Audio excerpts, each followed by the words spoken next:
Hey traders, David Frost, my strategic forecast. You're here for another episode of Common Sense Market Analysis. Today is Monday, June 12, 2023. We're looking at a daily chart of the SPY or Spider, which is the proxy for the S&P 500. What do we have on the docket today? Well, first, we're in a melt-up situation, but don't let that fool you. We're in a very, very important week. What do I mean by that? Well, we have a ton of stuff on the docket this week, a ton of data. First, it's options expiration week. Weird stuff happens. The futures contract roll. Weird stuff happens. We've got CPI, PPI, the Fed culminating on Wednesday, 2-day meeting, Tuesday and Wednesday. We have a whole list of alphabet soup stuff on the docket this week. You've got rebalancing, you've got quad witching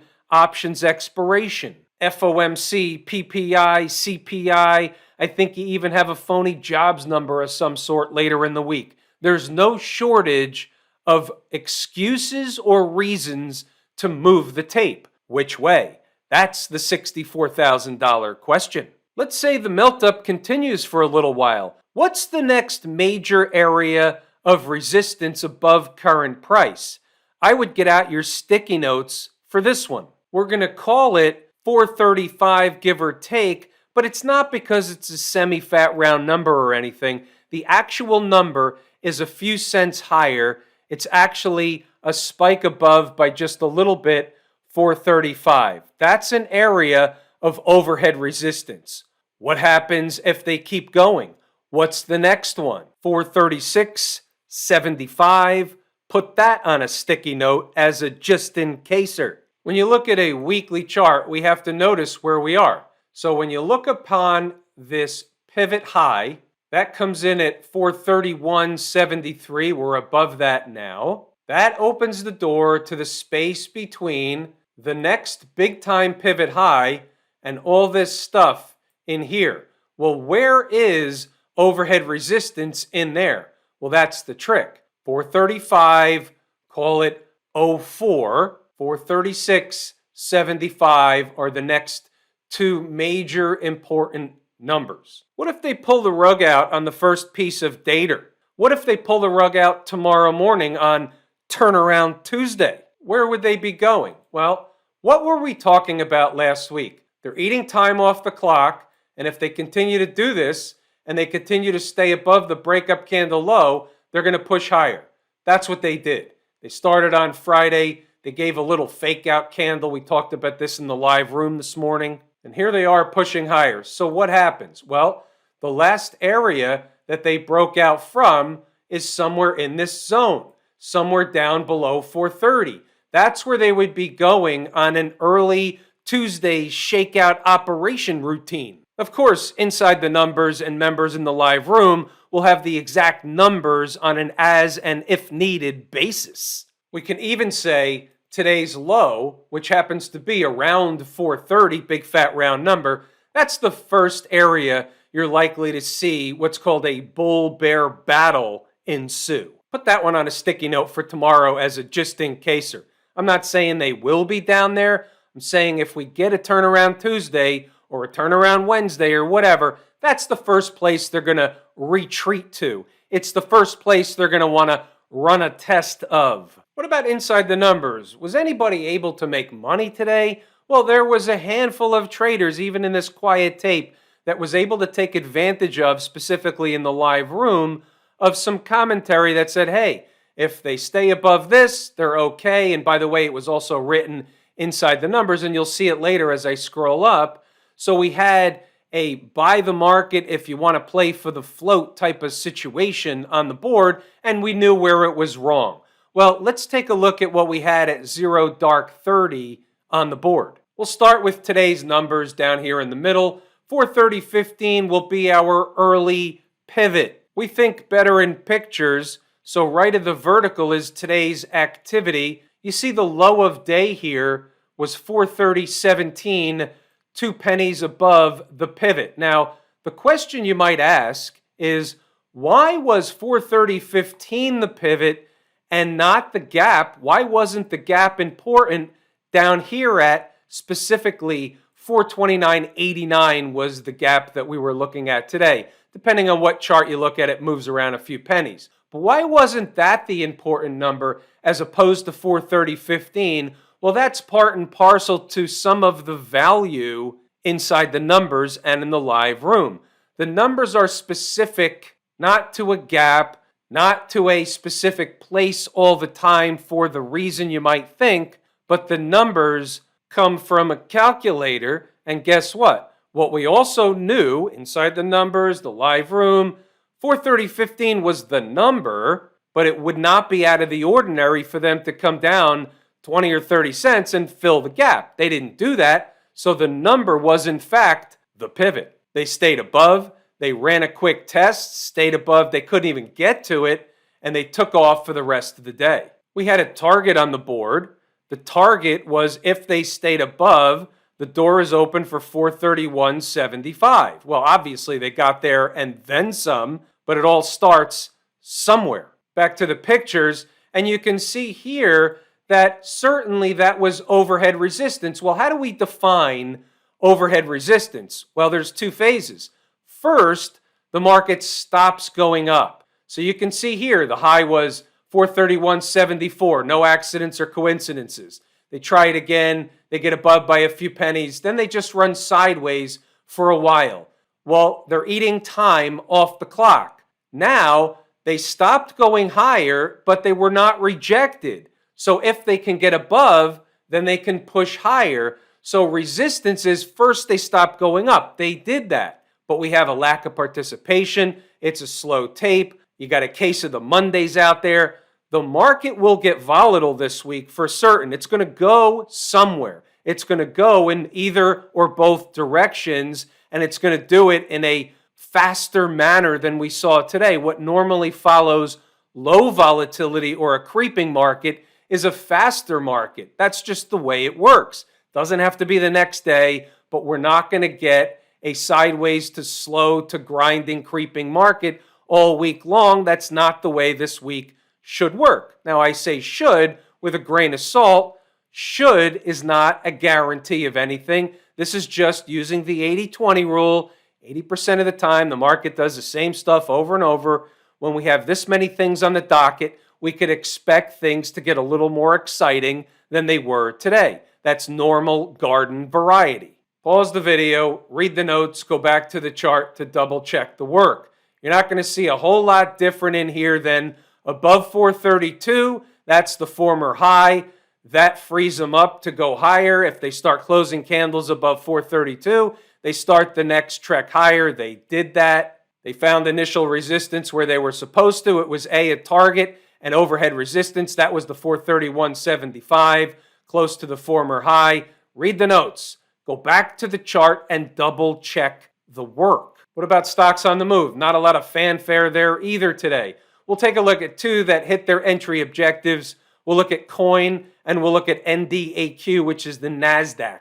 Coin getting a little haircut at the open. 51.61 was the number. They bounced around a little bit. Traders in the room bought some lower. They got a little pop out of it. They didn't really do much. Then they started leaking lower and came up short of the second number down at $50.05. The low was $50.10, and then they went sideways. Not a lot of fanfare in Coin. NASDAQ, this is the stock, not the actual market. They were getting a haircut at the open. They opened below the first number, so the first number's off the board. They ripped it up anyway, but first number off the board. They hovered and creeped into the second. That's not what we're looking for. We're looking for them here, like in the second candle. They came up short and bounced. Well, now we don't want it anymore, so this is now off the table. Now what happens? They creep into the third number. They get below. They go back above. Not a lot of fanfare in either of the stocks today. It was a case of the Mondays around the horn.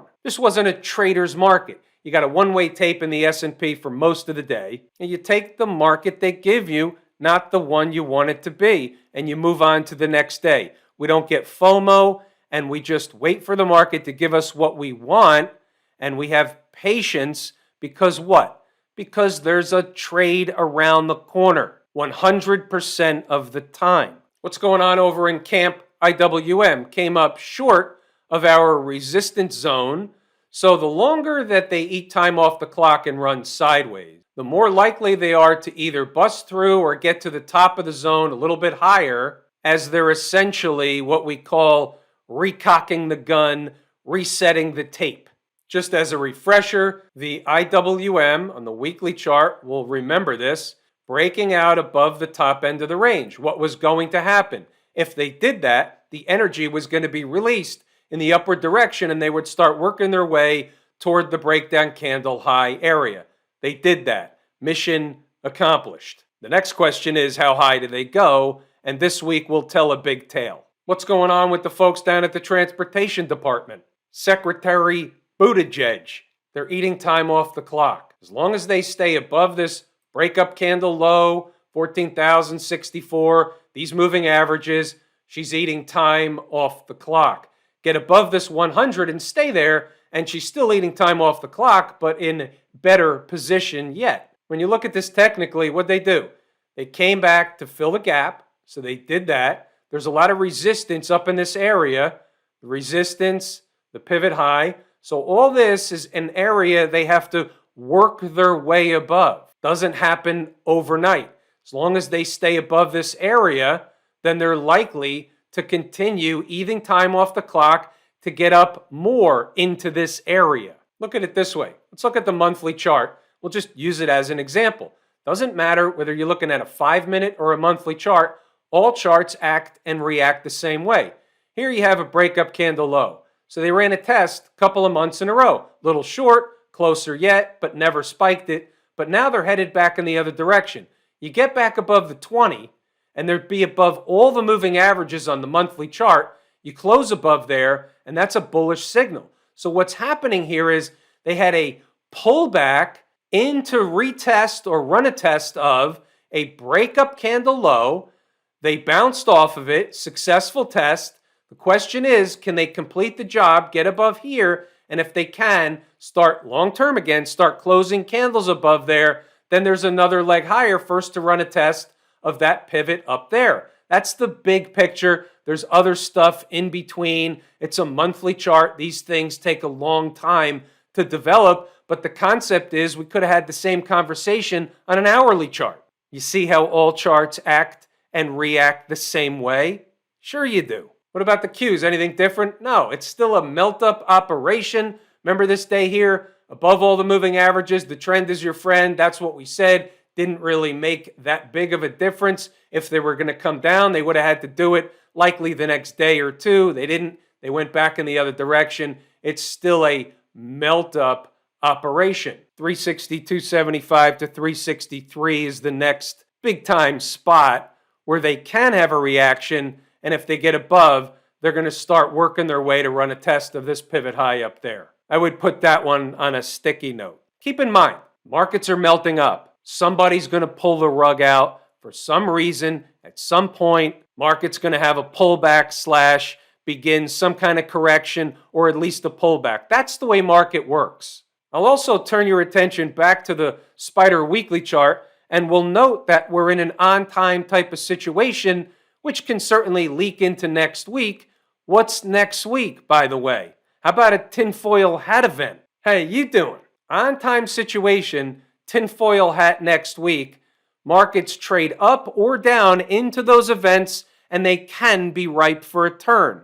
Doesn't mean they will. It's something we pay attention to because it does work large majority of the time, not all the time. And I shouldn't use the word large in front of majority, but it works enough. Might want to write that down on the same sticky note from before. The financials, they were pretty much even today. Now, on the daily chart, you got a bull flaggish kind of thing, eating some time off the clock below these moving averages. The convergence of the 200 and the 100. Okay, fair enough.